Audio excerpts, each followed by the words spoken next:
వేదకాలం నుంచి సూర్యారాధన ఉంది. మాఘశుద్ధ సప్తమి సూర్య భగవానుని పుట్టినరోజు. ఈరోజు చేసే సూర్యారాధన అనంత పుణ్యఫలాలను ఇస్తుంది. ఈరోజు అంతరిక్షంలో గ్రహ నక్షత్రాల అమరిక రథాన్ని పోలి ఉంటుంది. అందుకే ఈ రోజుని రథసప్తమి అంటారు. 7 గుర్రాలు పూంచిన రథంపై తన గమనాన్ని సాగిస్తాడు సూర్యుడు. సూర్యుడి తల్లి అదితి, తండ్రి కశ్యప మహర్షి.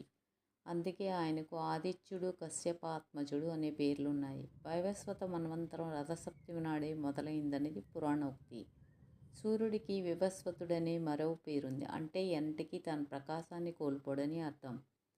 సత్యవ్రతుడనే రాజు తపస్సు చేసి సూర్యుడిని మెప్పించాడు. తర్వాత ఆయనకు సంజ్ఞాదేవికి వైవస్వత మనువుగా జన్మించాడు. ఆయన్ను శ్రాద్ధాదేవుడిగా పూజిస్తారు. అందుకే రథసప్తమి నాడు పితృదేవతలకు తర్పణాలు విడిచే ఆచారం మొదలైంది. సూర్యుడు ఉత్తరాయణం దిశగా పయనించడాన్ని సూచిస్తుంది రథసప్తమి.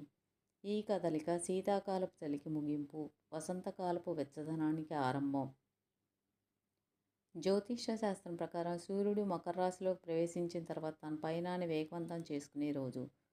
సూర్యుడు రథంలోని సప్తాశ్వాలు వారంలోని 7 రోజులకు, ఇంద్రధనుస్సులోని 7 రంగులకు ప్రతీక. పౌరాణిక కథలను అనుసరించి శ్రీకృష్ణుడి పుత్రుడైన సాంబునికి శాపవశాత్తు కుష్ఠవ్యాధి సోకింది. అతడు రథసప్తమి నాడు సూర్యుడిని ఆరాధించి రోగ విముక్తుడయ్యాడు. కోణార్క్లోని సూర్యదేవాలయాన్ని నిర్మించి సూర్యారాధనకు శ్రీకారం చుట్టాడు. నంది అనుమతి లేకుండా పరమశివుణ్ణి దర్శించాలని ప్రయత్నించిన ఇంద్రుడికి దేహమంతా గాయాలయ్యాయి. రథసప్తమి నాడు సూర్యుడిని ఆరాధిస్తే ఫలితం ఉంటుందని నంది తెలియచేయగా అలాగే చేసి ఉపశమనం పొందాడు. అరసవిల్లులో సూర్యదేవాలయాన్ని నిర్మించాడు సూర్యుడు. తన భక్తుడైన సత్రాజిత్తుకు శమంతకమణిని ప్రసాదించింది. ధర్మరాజు సూర్యుడిని ఆరాధించి అక్షయ పాత్ర పొందింది. యజ్ఞవల్క్య మహర్షి సూర్యుడి నుంచి వేద జ్ఞానాన్ని పొందింది రథసప్తమి పుణ్యదినానే. ఇతర దేవుళ్లను మనం దర్శించలేం. సూర్యుడు మాత్రం ప్రతినిత్యం కనిపిస్తాడు. తన కరుణా కటాక్షాలను ప్రసరింపచేస్తాడు. ఆ ప్రత్యక్ష నారాయణునికి నమస్కరించుకుంటే చాలు, మనసు ప్రశాంతంగా ఉంటుంది. సూర్య నమస్కారాలు చేస్తే ఆయురారోగ్యాలను ప్రసాదిస్తాడు. ఆదిత్య హృదయం పఠిస్తే అష్టైశ్వర్యాలను సిద్ధింపచేస్తాడు. పవనసుతుడు హనుమంతుడు సూర్య భగవాన్ని వద్ద శిష్యరకం చేసి వేదోపనిషత్తుల్లో పాండిత్యం గడించాడని పురాణాలు తెలియజేస్తున్నాయి. భాస్కరుడి ఘనత అంతటిది. అలాంటి సూర్యుడిని రథసప్తమి పుణ్యదినాన పూజిస్తే తెలిసి తెలియక చేసిన పాపాలన్నీ హరిస్తాయన్నది ఆర్యోక్తి.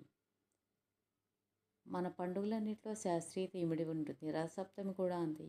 ఈరోజు వీలైతే నదిలో, అలా అవకాశం లేకుంటే ఇంట్లో తూర్పు దిశగా తిరిగి తల, భుజాలు, మోచేతులు, అరచేతుల్లో జిల్లేడు పత్రాలు ధరించాలి. సప్త సప్త మహాసప్త సప్తద్వీప వసుంధర సప్తార్క పూర్ణమాదాయ సప్తమి రథసప్తమి అని 3 సార్లు స్మరించి స్నానం చేయాలి. సూర్యుడికి జిల్లేడు అంటే అత్యంత ప్రీతి. జిల్లేడును ఆర్క అంటారు. సూర్యుడి పేర్లలో అదొకటి. ఇవి పాపాలను, వ్యాధులను నశింపజేస్తాయని విశ్వసిస్తారు. జిల్లేడు ఆకులు దొరకని ప్రాంతాల్లో రేగు ఆకులను ధరిస్తారు.